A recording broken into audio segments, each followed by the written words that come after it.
5월 11일 목요일입니다. 어젯밤에 미국의 소비자 물가지수 CPI 발표됐죠. 상승률이 2년 만에 가장 낮은 수준으로 떨어졌습니다. 드디어 4%대로. 최고점이었습니다. 2022년 6월. 벌써 1년 가까이 돼갑니다. 시간 참 빠릅니다. 그때 2022년 6월에 9.1% 최고까지 올라갔습니다. 그거에 비하면 거의 절반 정도까지 하락한 것입니다. 이렇게 해서 미국의 CPI는 2020년 6월 정점을 친 뒤에 2022년 6월에 정점을 찍은 뒤에 10개월 연속 하락을 했습니다. 4월 CPI가 전년 대비 4.9%로 블룸버그 통신 집계시 중간값 5%를 밑돌았습니다. 지난달에 5%였죠.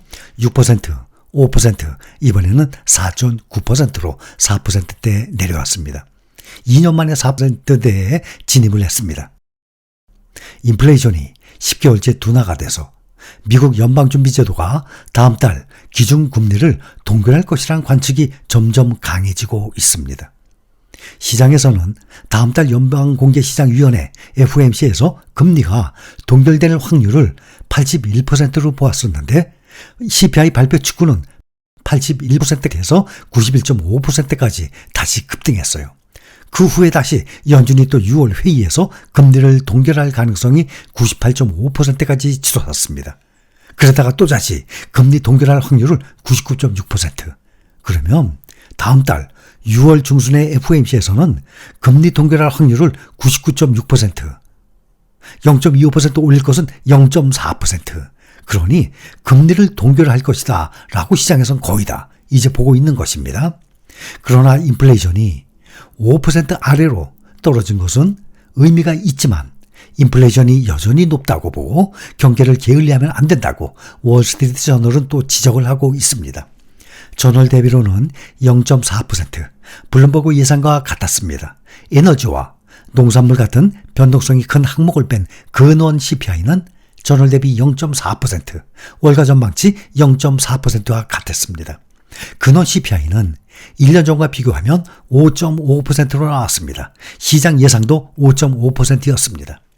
전년 대비 수치가 예상보다 약간 낮고 나머지는 예상 수준에서 나오면서 시장은 또 안도를 해서 상승을 했습니다. 여전히 인플레이션이 높은 수준이지만 월가는 CPI가 생각보다 높게 나올 수 있다는 점을 걱정을 해왔었습니다. CPI가 나오기 전에 어제 말씀드렸듯이 JP모건, 세계 1등 은행주입니다. JP모건 전년 기준으로 CPI가 4.7에서 4.9%가 나올 확률 20%로 점을 쳤는데 4.9% 나왔어요. 이 경우 투자자들에게 연준의 긴축 사이클이 끝났다는 희망을 줄 것이라고 예상을 했습니다. S&P 500 1%에서 1.25% 상승할 수 있다고 주장을 했는데 이번에도 또 예상이 빗나갔습니다. S&P 500 0.45% 상승.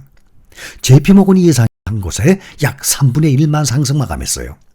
4.7에서 4.9% CPI가 나오게 되면 S&P 500이 이번에 오늘 새벽에 마감한 S&P 500이 1%에서 1.25% 상승 예상했는데 0.45%만 상승했어요.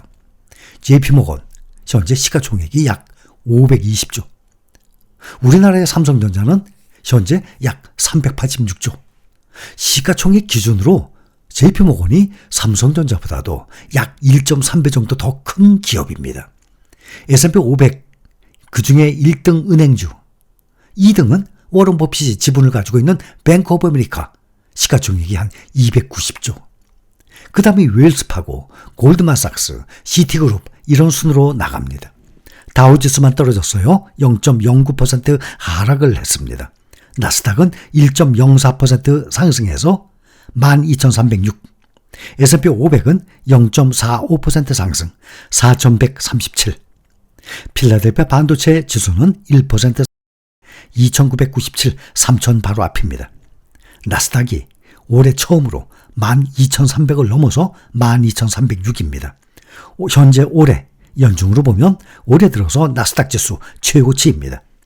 S&P 500 지수가 연중으로 8% 상승 중, 나스닥은 17% 상승 중. 필라델피아 반도체 지수가 가장 많이 올랐어요. 20% 상승 중입니다. 또 주요 종목들, 빅테크주들 보면 특히 7개 종목, 미국 테크 탑10, 거기에 구성 종목이죠. 7개 종목이 93%를 차지합니다. 그러면서 또 미국의 시가총액 1위부터 7위까지의 종목들이에요. 보면은 메타 0.12% 하락, 테슬라 0.36% 하락, 168달러. 나머지 5개 종목은 상승했어요.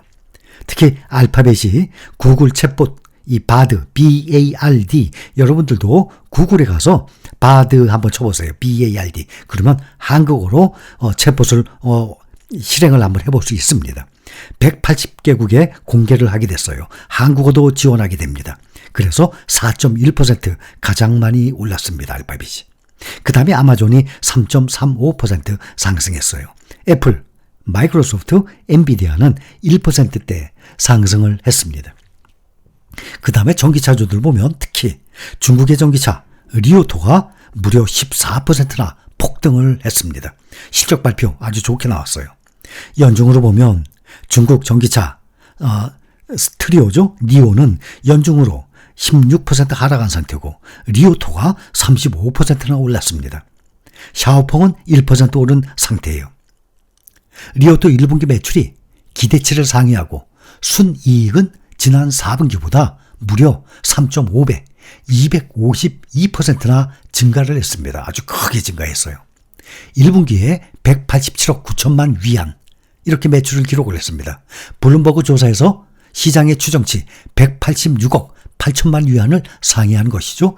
186억 8천만 위안, 이거보다 높게 187억 9천만 위안을 매출 기록을 했습니다.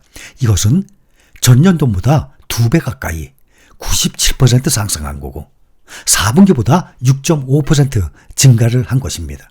또 리오토는 2분기에 7만 6천 대에서 8만 1천 대의 차량을 인도할 것으로 예상을 합니다. 4월에 기록적인 2만 5,681대 차량을 인도한 것을 고려하면 5월과 6월에 총 5만 대에서 5만 5천 대 차량을 인도할 것으로 예상이 되고 있습니다. 지난 4월 달의 출고 규모가 리오토가 2만 5,681대 사상 최대를 기록했어요. 애널리스트들의 전망치 2만 2천 대를 훌쩍 뛰어넘는 2만 5,681대. 한 달 전인 3월에는 2만 1,000대. 1년 전 지난해 4월에는 4,161대예요. 이거에 비하면 아주 큰 폭으로 늘은 것입니다. 컨센서스 추정에 따르면 리오토는 올해 매출이 134억 달러, 우리 돈으로 17조 4천억 원에 도달할 것으로 예상이 되고 있습니다. 이것은 2022년 결과의 2배 이상입니다. 경쟁사 샤오펑 출하 규모는 이거보다 크게 적었어요. 흐름도 그렇게 희망적이지 않습니다. 샤오펑은 4월 출하 대수가 7,079대, 시장 전망과 일치할 정도였습니다. 그러나 니오는 샤오펑보다도 더 안 좋았습니다. 출하 기록이 영 신통치 않았어요. 4월 출하 규모는 6,658대예요. 3월에 1,378대에 크게 못 미쳤습니다. 그러나 지난해 4월보다는 조금 나은 상태입니다. 지난해 5월부터 올해 4월까지 서학개미들이 가장 많이 사들인 종목 알고 계시죠? 테슬라예요. 약 2조 7천억 원 정도 매수를 했습니다. 그 다음에 또 전기차 스타트업 루시드도 1315억 매수하고 또 니콜라도 834억, 리비안도 694억. 그래서 미국에 이 전기차주들 대거 사들였습니다. 올해 1월부터 3월 중국을 제외한 세계 각국에서 테슬라는 전년 동기 대비 41.7% 증가한 38만 6천 대를 팔았습니다. 점유율은 24.2%로 판매 1위였습니다. 2위는 폭스바겐 그룹으로 35% 증가한 15만 3천 대를 판매했어요. 3위가 바로 현대의 기아입니다. 11만 9천 대를 판매해서 3위를 기록했습니다. 올해 1월부터 3월까지 중국을 제외한 세계 각국에서 말이죠. 시장 예상보다는 양호한 1분기 실적과 연내 5만 대 이상 생산이 가능하다는 이 긍정적인 전망으로 시간 외 거래에서 급등을 했습니다. 리비안이 정규장에서 초반 기세는 좋았는데 상승폭을 반납을 하면서 1.8% 상승을 했습니다.